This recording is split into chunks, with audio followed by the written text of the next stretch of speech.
Hi viewers, welcome to our channel. ప్రస్తుతం మనతో పాటు సీనియర్ జర్నలిస్ట్ దాము బాలా సార్ ఉన్నారు. వారితో మాట్లాడదాం. నమస్కారం సార్. నమస్తే.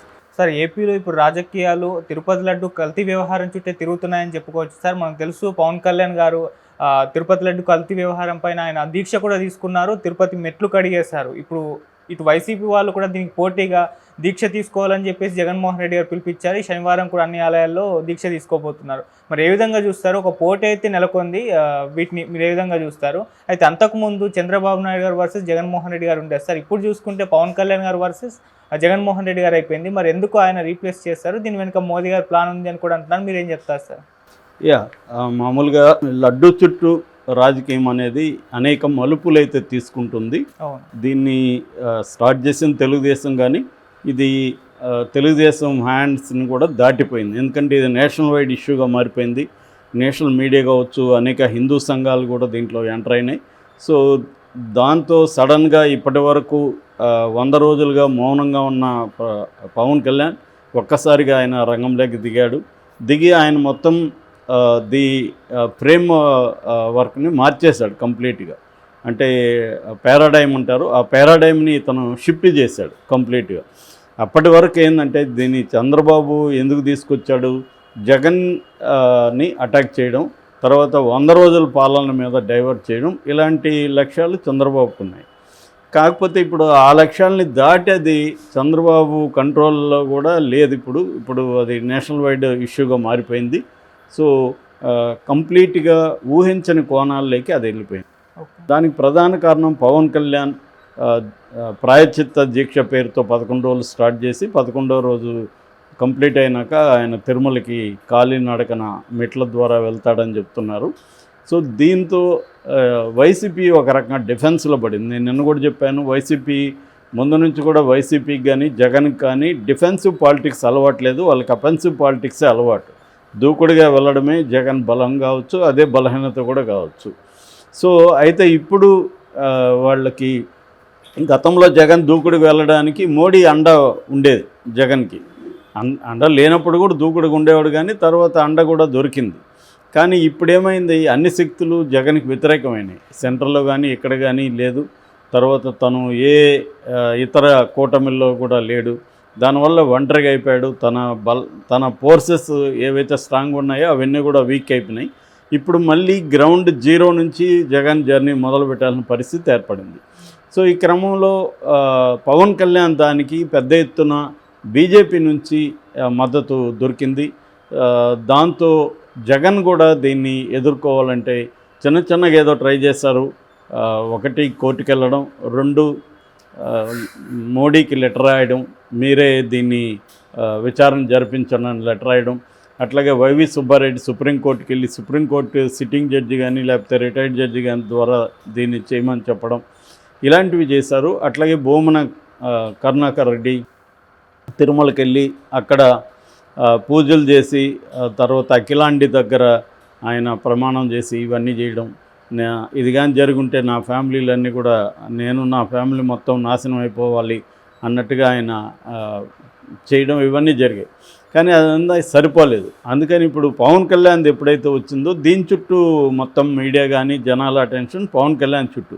పవన్ కళ్యాణ్కి వ్యతిరేకత వచ్చింది, సపోర్ట్ కూడా వచ్చింది. వ్యతిరేకత ఏమో పవన్ కళ్యాణ్ని కొంత భిన్నమైన రాజకీయాలు చేస్తాడు అనుకున్న వాళ్ళు ఇప్పుడేమో షాక్ అయ్యారు. ఒకప్పుడు చెగవేరాతో ఉన్నాడు, ఒకప్పుడు దేవుడు లేడన్నాడు. ఇంకొక పక్కేమో వాళ్ళ అన్న చిరంజీవి కూడా దేవుడు లేడని నేను నమ్మట్లేదన్నాడు. నాగబాబు దేవుడు లేడని నమ్మట్లేదన్నాడు. అట్లాగే పవన్ కళ్యాణ్ ఒకప్పుడు నాకు అన్ని కులాలు అన్ని మతాలు సమానమే, నేను పెళ్లి చేసుకున్న ఆమె క్రిస్టియను, నా పిల్లల కోసం నేను చర్చిలో కూడా బ్యాప్టిజం తీసుకోమంటే తీసుకున్నాను అని మాట్లాడిన వ్యక్తి సడన్గా ఇప్పుడు సనాతన ధర్మం ఇవన్నీ మాట్లాడడం మొదలుపెట్టాడు. చాలా తీవ్రంగా విరుచుకుపడుతున్నాడు. చిన్న లడ్డు మీద చిన్న జోక్ వేస్తే కూడా అతను తట్టుకోలేని పరిస్థితిలో ఉన్నాడు. సో ఆ స్థాయిలోకి వెళ్ళిపోయేసరికి ఒక్కసారిగా రాజకీయ చిత్రం మారిపోయింది. లడ్డు చుట్టూ ఉన్న రాజకీయ చిత్రం అనేది మారిపోయింది. చంద్రబాబు సిట్టేశాడు, కానీ దాని గురించి కూడా ఎవరేమీ పట్టించుకోవట్లేదు. ఎందుకంటే అది తనకు అనుకూలమైన ఒక పోలీస్ ఆఫీసర్ ద్వారా సిట్టేశాడనే విమర్శలు ఆల్రెడీ వచ్చాయి. సిట్ ద్వారా ఇది తేలదు, ఎందుకంటే సిట్ అనేది చంద్రబాబు కంట్రోల్లో ఉంటుంది కాబట్టి చంద్రబాబు దీని రాజకీయాలకు ఉపయోగించుకుంటాడని విహెచ్పి లాంటి హిందూ సంస్థలు కూడా సిట్ని ఒప్పుకోవట్లేదు. జగన్ ఎలాగో ఒప్పుకోడు, ఎందుకంటే జగన్కి వ్యతిరేకంగానే సిట్టు ఎంక్వైరీ ఉంటుందని జగన్కి తెలుసు. సో ఏదేమైనా అసలు విషయాలు అయితే మరుగున పడిపోయినాయి. అసలు చర్చకి రావాల్సిన విషయాలు పక్కకి వెళ్ళి ఇప్పుడు హిందూ మతం, సనాతన ధర్మం ఈ విషయాల్లోకి చర్చకి రావడం మొదలుపెట్టింది. యాక్చువల్గా జరిగింది ఏంది, లడ్డులో ఉపయోగించే నెయ్యిలో కల్తీ జరిగిందని చెప్పి టీటీడీ వాళ్ళు ఆ నెయ్యిని జూలైలో ఎన్డీడీబీకి పంపించారు. ఎన్డీడీబీ జూలై 16న రిపోర్టు పంపించింది. దీంట్లో ఫ్యాట్, రకరకాల అంటే ఫారిన్ ఎలిమెంట్స్ అంటారు. ఫారిన్ ఎలిమెంట్స్ అంటే వెజిటబుల్ ఆయిల్స్ కావచ్చు, వెజిటబుల్ ఫ్యాట్ కావచ్చు, అట్లాగే యానిమల్ ఫ్యాట్, బీఫ్ ఫ్యాట్ ఇవన్నీ కూడా కలిసాయి అనేది అది ఇచ్చింది. అయితే ఆ రిపోర్టు మొత్తం కూడా ఎక్కడ బయట పెట్టలేదు వీళ్ళు అఫీషియల్గా. అయితే మనకి అందిన సమాచారం కావచ్చు, హిందూ లాంటి పత్రిక ఎడిటోరియల్లో కూడా ఆ రిపోర్ట్ని కోట్ చేసింది, అట్లాగే ఇండియన్ ఎక్స్ప్రెస్ కోట్ చేసింది, అట్లాగే కొన్ని వెబ్సైట్లు, పీపుల్స్ ప్రెస్ ఇలాంటి కొన్ని వెబ్సైట్లు కూడా కోట్ చేసాయి. అందులో క్లియర్గా ఆ సంస్థ ఏం చెప్పిందంటే ఇది వాంటెడ్లీ కలిపారా లేదనేది తేల్చలేని పరిస్థితి. సో దీంట్లో ఇలా కలవడానికి రకరకాల కారణాలు ఉండొచ్చు అనేది కూడా సంస్థ చెప్పింది, ఆ రిపోర్ట్ చెప్పింది. అందులో ఒకటి ఏంటంటే ఫీడ్ని బట్టి కూడా కల్తీ అయ్యే అవకాశం ఉంది. యానిమల్స్కి అంటే కౌస్కి, ఆవులకి ఇచ్చే ఫీడ్ ఏదైతే ఉంటుందో అది కల్తీ అయితే కూడా మిల్క్ కల్తీ అయ్యే అవకాశాలు ఉంది. అలాగే కొన్ని లో ఎనర్జీ ఉండే కౌస్లో తీసే మిల్క్లో కూడా ఇటువంటి జరిగే అవకాశం ఉంది. అట్లాగే టెక్నికల్ ప్రాసెస్లో మిల్క్ని ప్రాసెసింగ్ చేసే క్రమంలో కూడా ఇటువంటివి యాడ్ అయ్యే అవకాశం ఉంది. తర్వాత ఫాల్స్ పాజిటివ్ వచ్చే అవకాశాలు కూడా ఉన్నాయి. మనం కూడా ఇప్పుడు టెస్టులు చేసుకుంటే ఒక్కొక్కసారి పాజిటివ్ వస్తుంది, మళ్ళీ పోయి వేరే దగ్గర టెస్ట్ చేసుకుంటే నెగిటివ్ వస్తుంది, ఎందుకంటే పాజిటివ్ వచ్చి ఉంటుంది. నేను కూడా పర్సనల్ కూడా ఫేస్ చేస్తాను. ఆ మధ్య ఒకటి చేస్తే పాజిటివ్ వచ్చింది, డౌట్ వచ్చింది, మనకేమి బాగానే ఉన్నాం కదా పాజిటివ్ ఎందుకు వచ్చిందని. తర్వాత పోయి వేరే దగ్గర చేసుకుంటే నెగిటివ్ వచ్చింది, మళ్ళీ ఇంకొక దగ్గర కూడా చేసుకున్నాం, ఎందుకు మళ్ళీ నెగిటివ్ వచ్చింది. సో దాన్ని బట్టి మనకేం లేదులేని ప్రశాంతం ఉంది. మామూలుగా ఇవాళ హాస్పిటల్స్ కూడా చాలామంది కావాలని పాజిటివ్ రిజల్ట్స్ ఇస్తారు, ఎందుకంటే ఫేక్ ట్రీట్మెంటు లేకపోతే వాళ్ళ దగ్గర జాయిన్ చేయించుకోవడం కోసం స్టంట్లు లాంటివి కామన్ అయిపోయినాయి, వేసేస్తారు. అలాగా ఇదే సంస్థ అంటే ఎన్డీడీబీ తరపున టెస్ట్ చేసిన కాఫ్ అనే సంస్థ క్లియర్గా దాంట్లో ఇవన్నీ కూడా చెప్పింది. అంటే క్యావియేట్ అంటాం, అంటే మేము చెప్పింది 100% అని చెప్పలేము, దీంట్లో ఇవి కూడా ఉండొచ్చు కారణాలు అనేది కూడా అది పేర్కొనింది. మామూలుగా ఇలాంటివి వచ్చినప్పుడు ఫాల్స్ పాజిటివ్ అని అదే చెప్తున్నప్పుడు జనరల్గా మనం ఇప్పుడు నేనేం చెప్పాను, నాకు టెస్ట్లో పాజిటివ్ వస్తే నేను ఇంకొక దగ్గర చేసుకున్నాను, వీళ్ళెందుకు ఇంకొక దగ్గర చేయలేదు అన్న ప్రశ్నలు కూడా నేషనల్ మీడియా అడుగుతుంది. ఒకసారి డౌట్ వచ్చినప్పుడు దాన్ని డౌట్ లేకుండా ఇది వేరే సంస్థలు, ఢిల్లీలో చాలా సంస్థలు ఉన్నాయి, నేషనల్ ఫుడ్ కార్పొరేషన్కి సంబంధించిన ల్యాబొరేటరీస్ ఉన్నాయి, వాటిలో ఎందుకు చేయలేదు, రెండోది టెస్ట్ మూడో టెస్ట్ చేయకుండా ఎందుకు తొందరపడి బయట పెట్టారు అన్న ప్రశ్న మీడియా అడుగుతుంది, నేషనల్ మీడియా.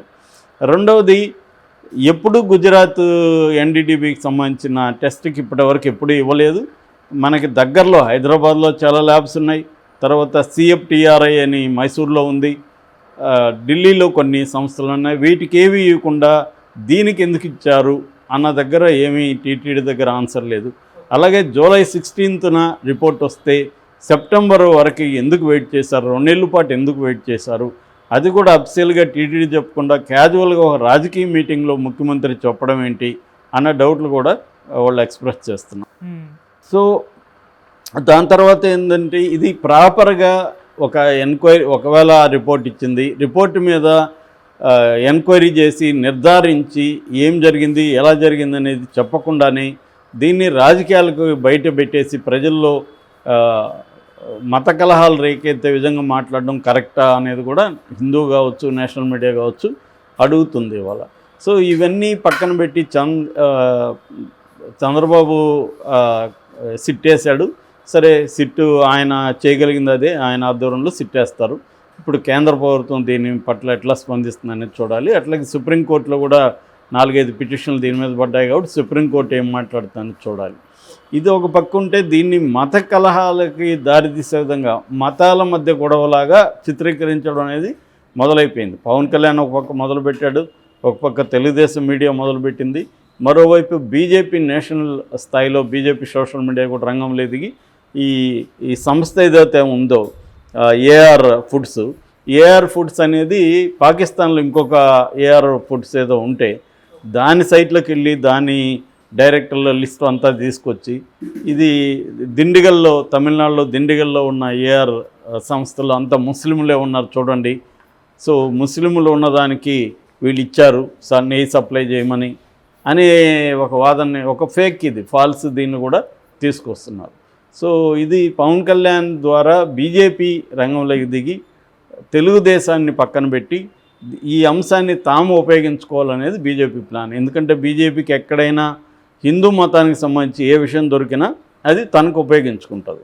సో అదే ఇప్పుడు ఉపయోగించుకుంటుంది. ఎందుకంటే రేపు పొద్దున 2029లో కూడా చంద్రబాబుతో ఉంటారు వీళ్ళిద్దరని గ్యారంటీ లేదు ఎవరు, పవన్ కళ్యాణ్ బీజేపీ.